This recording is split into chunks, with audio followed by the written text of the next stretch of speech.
Tubbs here. So today I want to talk about how my mentorship student Maggie got two high-ticket clients in 14 days. So I'm going to be coming to you weekly inside of this Facebook group, inside of the YouTube channel again, every single week, making sure we're giving you some kind of a breakdown of all different students. So the reason why we're doing these breakdowns of student results is because I know when I first got started back in 2015 in both my accounting and bookkeeping business, there was not really any signs of what to do.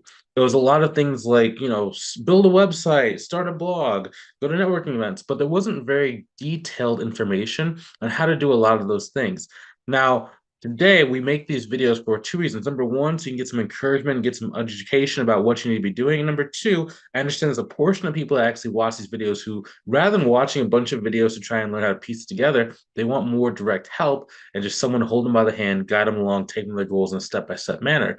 For those people, we have what's called our mentorship program. So I'm going to tell you a bit more about the mentorship program at the end of the video, but if you're interested in learning more about that, go ahead and click on the link inside the video, either above or below the description, so you can actually go learn more about it, see if it's a good fit for yourself, and see if you can go get to the next level. So back to this thing. So in order to get two clients in 14 days. So hers was a very interesting story because she had been trying to grow her business for about it was about like a month and a half before she joined my program. And a lot of people they like waiting for like three months, 6 months, a year of trying things out on their own before they actually go and like get help. Versus a lot of people that are very successful, as soon as they see like there's a path to success, they generally move forward really quickly. So the first thing we had to do for her was really fix what's called your mindset of value. So it's all about getting your mind right. So a lot of accountants and bookkeepers, when they think of value, they think of two things. Number one, either a million different things they're giving to them, like I'm going to be on call, I'm going to do this for less, I'm going to do this, I'm going to do this, I'm also going to do your payroll, I'm going to do your invoicing, I'm going to do everything, right? And you actually become more of like an admin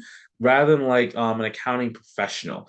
Now, what value really is it's not in the techno babble, right? It's not like in the stuff that you're going to do from. It's more in the feelings and the clarity that you're going to be actually giving to the business owner. Now, there are micro areas of values for every single industry, but for the most part, it's really about clarity, knowing exactly what you're offering, and then being able to convey how you're going to fix a lot of the problems so they get peace of mind, so they get a lot of added mind space back. A lot of business owners, no matter how sophisticated they are, if they're doing the accounting and bookkeeping themselves, or if they have someone who's bad who's doing it, when they don't have clarity of where they're going, and if they're thinking about how they need to be fixing it constantly, it adds a layer of like weight, like a mental weight that kind of goes on them, and it makes it harder for them to actually make business decisions to move the business forward in a very timely manner, and it slows down the growth of their business. Now, understanding that, you need to be communicating in ways of how all the different problems they have around their accounting and bookkeeping, you're going to be able to fix that in very simple terms in order to give them clarity, peace of mind, more mental space, and the ability to focus on areas of the business that are going to provide growth so they can actually hit their real financial goals.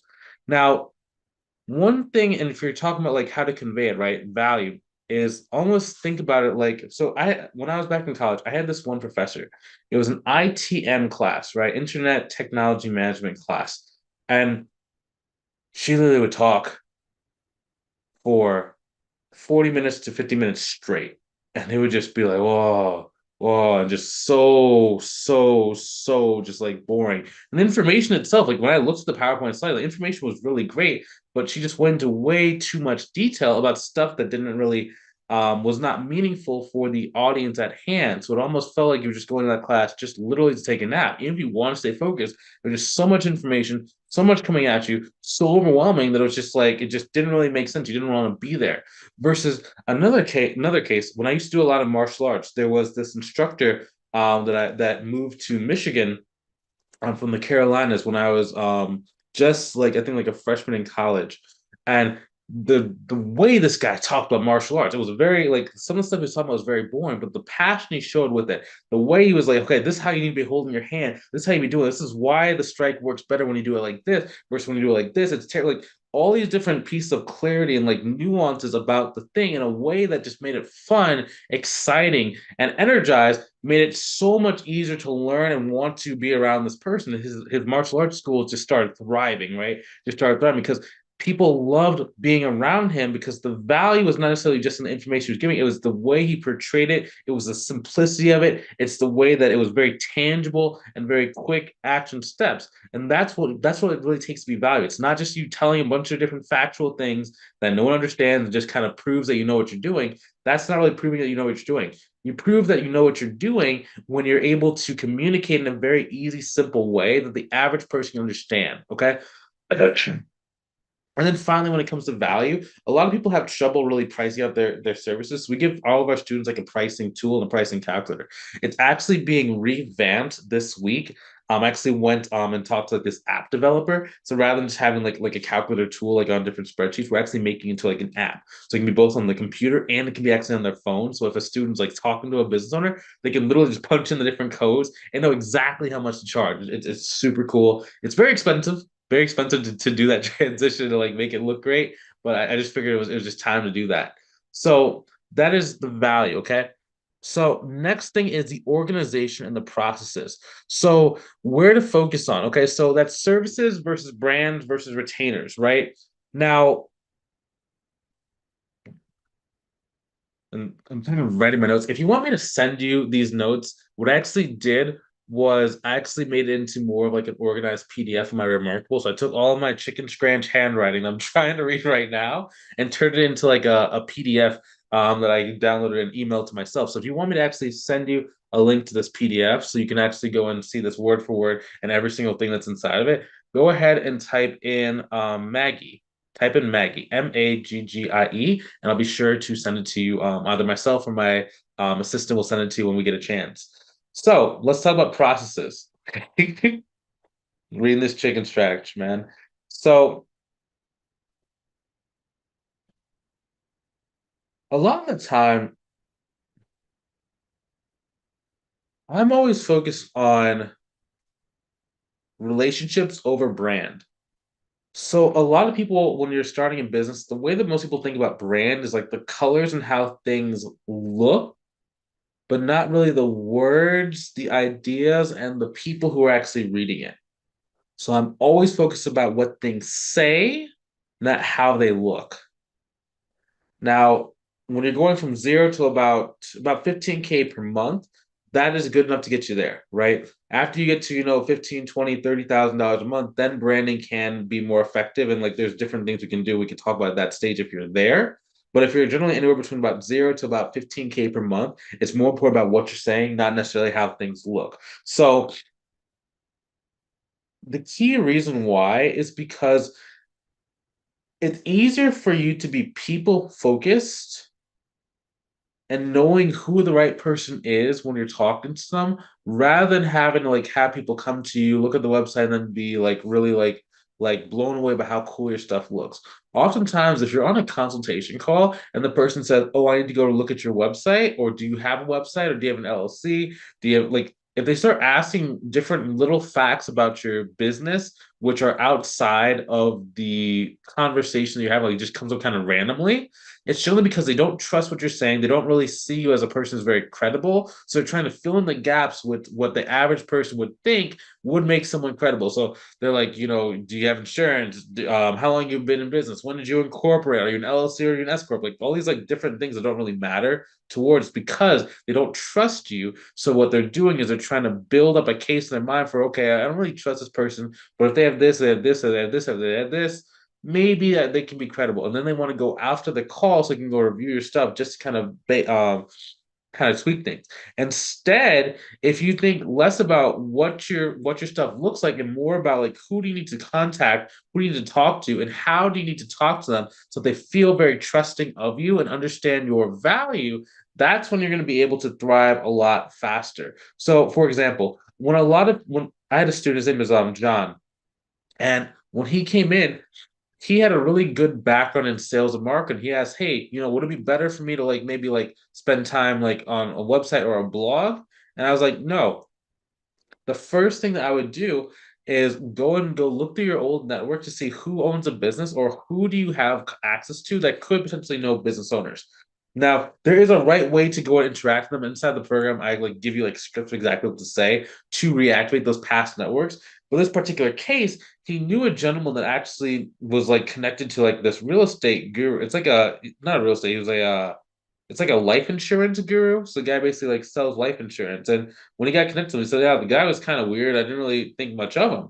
But when he actually started talking to the guy had his company has 187 licensed life insurance agents underneath him. I was like, ooh, that's 187 different referral partners he can now go meet and go contact and go talk whenever they have like their quarterly meetings in person, right? And online. But then on top of that, that gentleman actually is ahead of this conference in Las Vegas. It's happening like I think like the middle of May, but it's 500 life insurance agents plus 500 other CPAs all in the same room. And the guy liked John so much, he said, hey, maybe you can like, present for 20 minutes. Now, John is the only person in that room that does bookkeeping, that is a bookkeeper, that's not a CPA.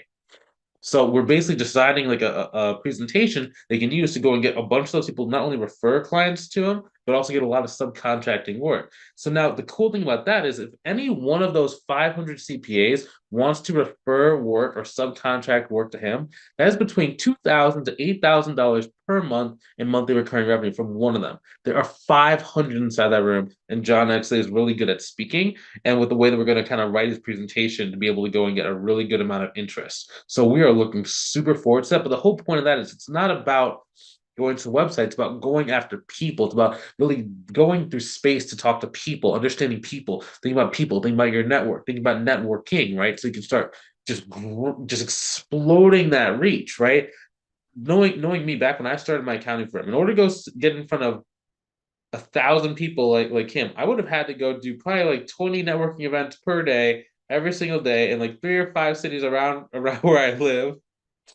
Like there was no way that I could get in front of that many people when I first started, right? But that's because I was focused on my website, my brochures, my business cards, and I was trying to be the one that hands out every single business card, right? It's all about learning how to find the people who already have the ideal audience or your target market already sitting inside their pocket. So rather than having to spend a year building up, relationships, you can just tap into the relationships that they've already spent years building, right? So then you can grow your business exponentially faster. So John, I mean, with the sales skills that he has, as well as the kind of presentation we're going to be making, it is going to be amazing. I'm super excited. What he's going to actually have a problem doing is having capacity to handle it. Right now, he has about five, I think it's like between 3 to 4 bookkeepers underneath him.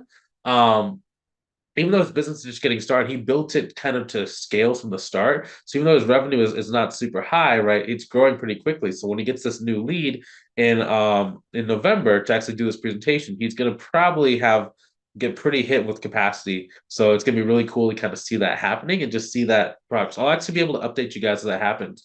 Um, yeah, if you want to know the exact process that John used in order to go and get in front of that referral partner, go ahead and write referral force, referral force. Write that inside the comment section, and I'll see if I have either the training or like I felt like a back. Yeah, I probably have a training that I can show you that breaks down the exact principles behind what he did to go and get.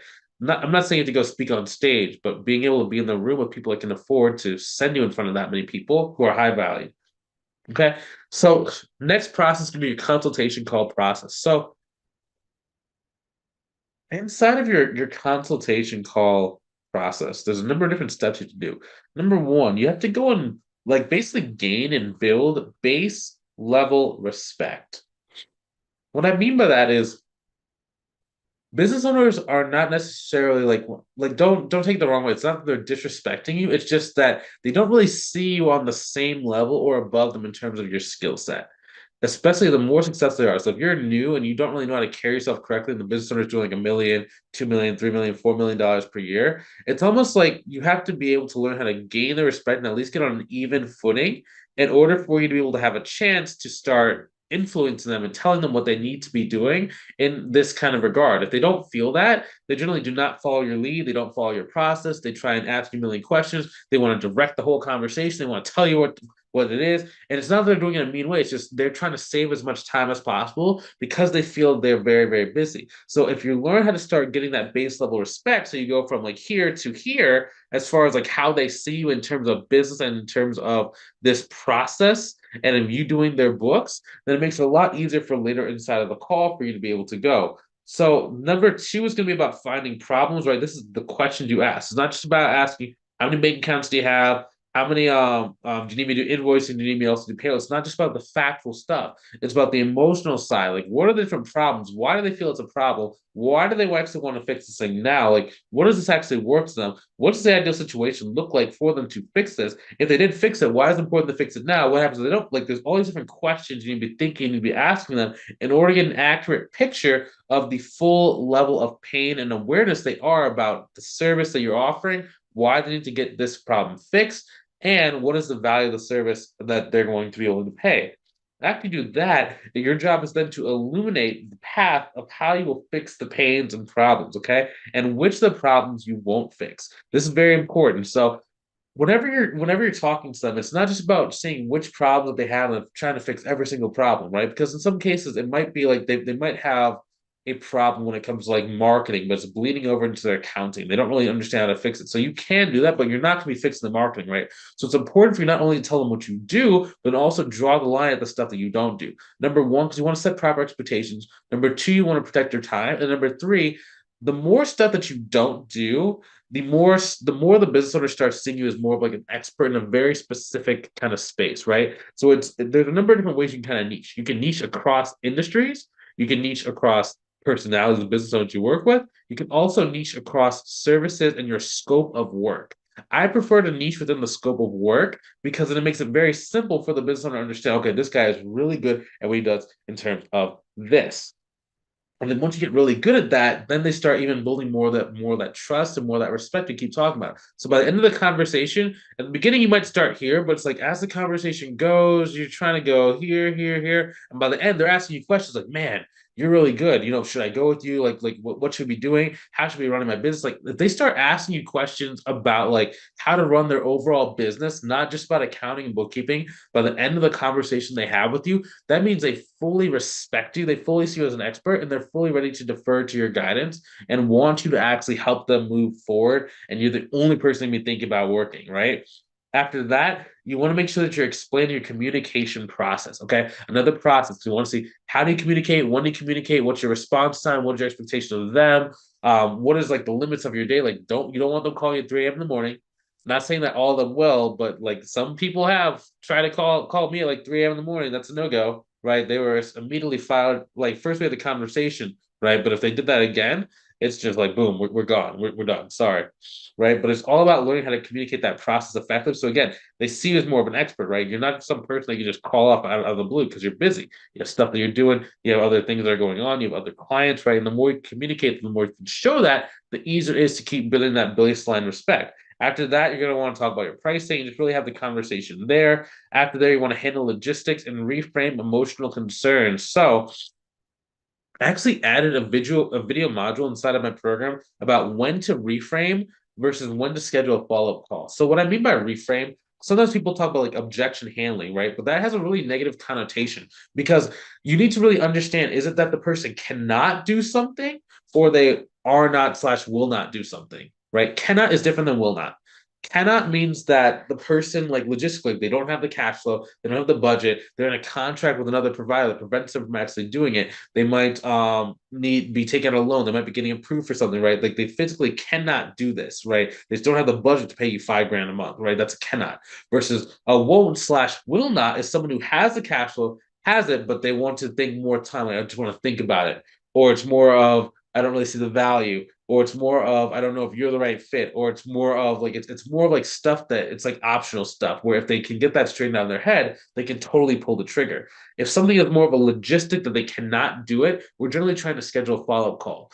If the person just will not do it, then we can reframe them right then and there and give them a different perspective about how to think about the situation at hand in order to give them a better view of the world in order to then help them make the decision a little bit easier. Or even if the decision is to not work with you, we want to make sure they have full clarity and full decisiveness in the decision that they're making, right? Because the last thing you want is to get off a consultation call and you don't actually know if the person actually wants to work with you or not, right? That's gonna be the biggest thing, the biggest challenge people face. So if you want to learn about that, if you want me to send you the video module so you can actually watch it, go ahead and type in reframe. Type in reframe, and I will be sure to send that to you when it becomes available and it's finished uploading.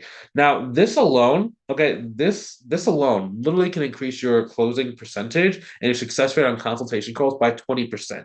The reason why, let us say that you have 5 leads, right? So oftentimes you might hear me talk about how my students inside of my program close between about 43 to about 75% of the people I speak to on the first consultation call. The reason is for this secret alone. So out of 5 leads, let's say that 1 out of 5 of your leads automatically signs up with you just because, right? They just really like you and you're good enough sales wise, right? But there are 4 other people that have not. So let's assume that one of these people is a no, right? So you have three really good leads that could potentially sign up with you. Now, okay, so we're already at 20%. 1 out of 5 is 20% close rate. We still have 3 other leads. So we schedule a follow-up call with the 3 leads. So 1 out of 3 of these leads does not show up to your follow-up call. They just don't feel like it. The second person shows up, but maybe they pose a lot of objections. They just say, no, it's not a good fit.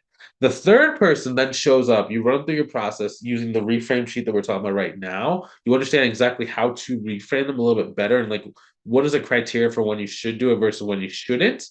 And then you're able to sign this person up, right? So now you've just closed 2 out of 5. That means you are at a 40% close rate, right? And you just keep doing that, keep doing that, keep doing that. And then 4 out of those 3 people, right? Remember the one person said just wasn't a good fit. If you have a good follow-up process in place, then within the next 3 weeks to 6 months, maybe they tried someone cheaper, maybe something like a life change happened, maybe the bank came back and said you can't get a loan unless you have this thing figured out. This person comes back. So now you've closed 3 out of 5. That's a 60% close rate, right? So you don't need a million leads if you understand when and how to schedule a follow-up call and how to actually structure your sales process so that you can milk as much or squeeze as much juice out of the leads as possible. So you don't need as many leads. You can focus on doing client work and you just focus on getting the right people on the phone in the first place and then just running through like some of like the different sales scripts we give you. Now, exactly. And the difference between a 10% close rate and a 30% close rate when your average client is worth $1,000 to $2,000 per month is world apart for income, right? It's peace of mind, income, and confidence. So yeah, make sure you do that. Cool. Comment the reframe below if you want me for me to send you that. I am running a little bit over time today. So I think next time, actually, what I can do is I can actually go and make a little bit of a longer video that talks about the ways that she actually went and got the leads to grow her business. Send you the video of the process she used to actually go get the 2 leads. Go ahead and copy and write down Maggie Leads, Maggieleads, so Maggie Leads. So I'll actually send you the back video that actually shows what she did to go and get that, and I'll send it to you because I do have to get going. I do have an appointment coming up pretty soon, so I will talk to you soon. Have a great rest of your day, and also if you want some help growing your business, maybe you've tried the things on your own. Maybe you've tried to get clients. Maybe you've been thinking about creating the formula or creating the package or creating your business, but there's just a lot of stuff that's involved. It's a little bit overwhelming, and you don't really see a clear path towards reaching your goals, whether that's financial, whether it's like a style of life or quality of life. If you want help and you're tired of really going through that trial and error, go ahead and click on the link either above or below the video to book a call with me to see if I can help you out. Now I don't work with everybody, right? We do, keep it to about 10 to 12 people per month that we accept inside the program. But if you do qualify, I'm going to be sure to tell you, okay, this is exactly what it looks like to work together. This is the steps it's going to take for you to reach your goals. Here are the pricing. Here's the structure of how this thing is organized. And then you can decide right then and there, like if you want to move forward or if it's not really the right time. If that's you, I'd love to see you on the call. If not, no harm, no foul. I will see you inside of the next video. Take it easy and talk to you soon. Have a good